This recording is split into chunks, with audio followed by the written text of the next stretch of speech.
Morning. Morning. How we doing? Good. So it sounds like you got the fake fan noise ready for practice. Is that right? Yeah, that's what we normally do when we play away games. I don't remember that during the Colorado game, but It's okay, we do it every away game. So. all right. You've been back to Oregon a couple times now. Has it kind of been there, done that, or is it always going to be special going back there for you? It's always special going back there. It's a special place in my life, and there's a lot of great people there that had a profound impact on my life. But I'm not playing the game, so that's we're totally focused. We're given Friday around 6, and we play at noon the next day or 12:30 the next day. So we all know what this entails. It's a business trip, just like any other away game in this league. So. Has Oregon changed? I mean, everybody saw that first game against Georgia and was like, wow. But then ever since, they've been just rolling off wins. Have they changed, or was Georgia just that good? I don't look at it that way. We just look at scheme and schematics and those things. So, we don't try to analyze what happened or what didn't happen. It's just how do they handle? How does the 3 technique play against a down block?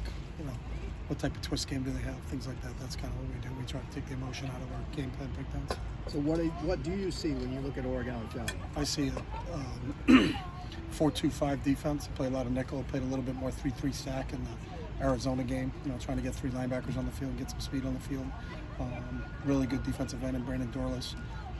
DJ's really good at the other side. The linebackers are outstanding. Sewell's been a really good player in this league for a long time. Justin Flo seems like he's getting back into the flow of things. So, on offense, it revolves around the quarterback. I think he's really athletic and can run. He's the guy you got to stop, with his feet and his arm. So that's what we see when we watch tape. And then Austin as well as anybody. How would you describe that environment and how hard it is to play there as a road team? Yeah, it's a difficult place to play.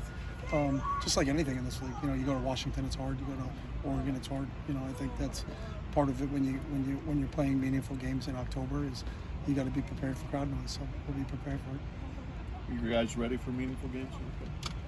Yeah, we've already played one, and we got another one coming up. So, where has your team made the biggest strides this season? I think we're just right on track with what we thought we were going to be. Our guys really do every day very well. They understand there's a consistency to the process. They've been really good every Monday. They've been really good every Tuesday, every Wednesday.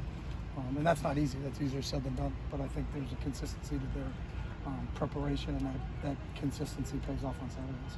Have you seen confidence growing? Yeah, but I saw confidence last year in our team, so it's not like this is new to us. I thought we had a really good football team last year. Lost 2 games on the last drive of the game, and finished 8-4. I think we've got a veteran group of guys. Our leaders have been around here for a long time, and they do a really good job of setting the tone every day in terms of what it's supposed to look like when we get out here and practice field. You and DTR have kind of been joined at the hip for 5 years. How has he grown in that time? I just think the one thing I love about him is he's a lifelong learner. He gets better every single day. He's always trying to get better. He has that mentality. I don't think he ever thinks he's arrived. He's always trying to, can I get better at this? Can I work at this? And it's neat to see his growth over that time. But he's got a world of talent. But he's got a work ethic to go with it. How happy are you that he's still here? Because he could have gone. Yeah. I mean, we said that before. Both him, Zach, all those other guys that made the decision to come back, we were excited about it and the opportunity to play one more season with him and help him grow and help him attain the goals that he's got set out for himself. What do they do really well that you feel you got to prepare for? I guess Well, everything. I mean, they've got a really good run game with their quarterback, but he's also has the ability to beat you with his arm. They do a nice job on both sides of the ball schematically. So it's. I mean, they're one loss team for a reason. They're a really good football team. So we're excited about playing. What do you look for as far as academics in a recruit and maybe like a transfer who might want to come in? Well, we have a standard that the admissions office has here. So all we do with any young man that comes here is we submit the transcript to the admissions office, and they either give it a thumbs up or a thumbs down on whether he's an admittable student athlete or not. So that decision's not on our, and nor should it be. So the way it works here, it's very kind of cut and dry. Is the admissions office will tell us if we can take a kid or not take a kid. When it comes offensive line, pretty experienced offensive line, guys who've been in the system for a while. Mm-hmm. John Gaines, Sam Razzo.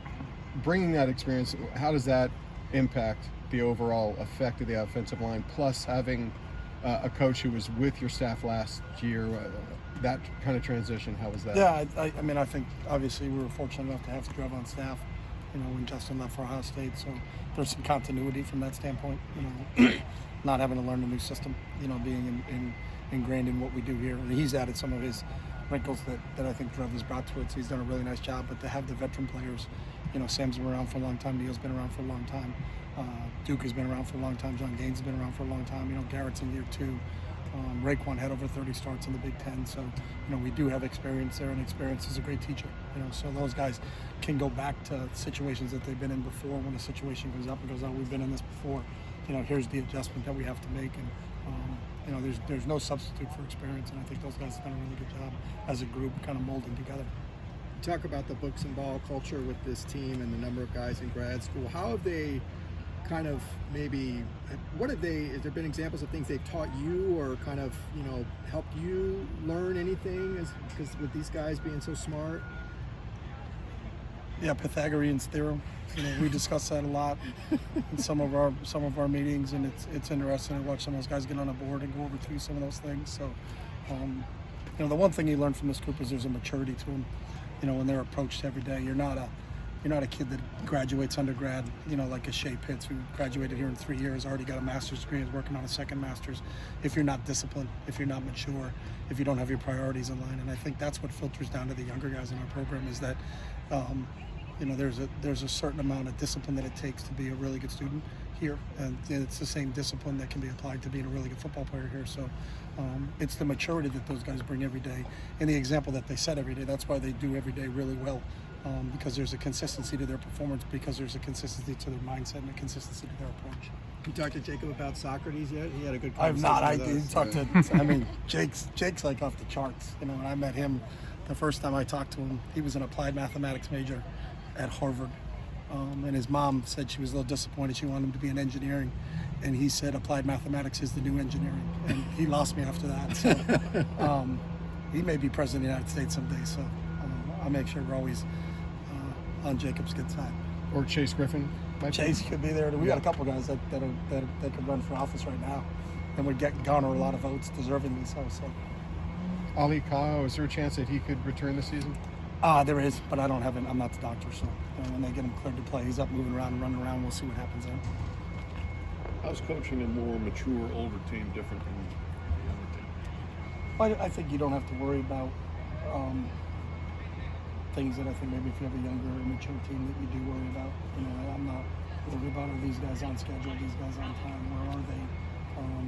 You don't have to quote babysit them.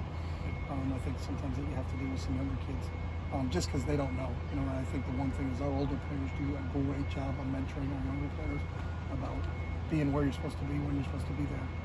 So the little things, we don't neglect them. I think our older players make sure that our players truly understand the little things, because how you do the small things is how you do all things. So to get those guys to understand that there's got to be a consistency in your behavior. And consistency is a mindset for you to have. I think that's filtered down throughout everybody in the program.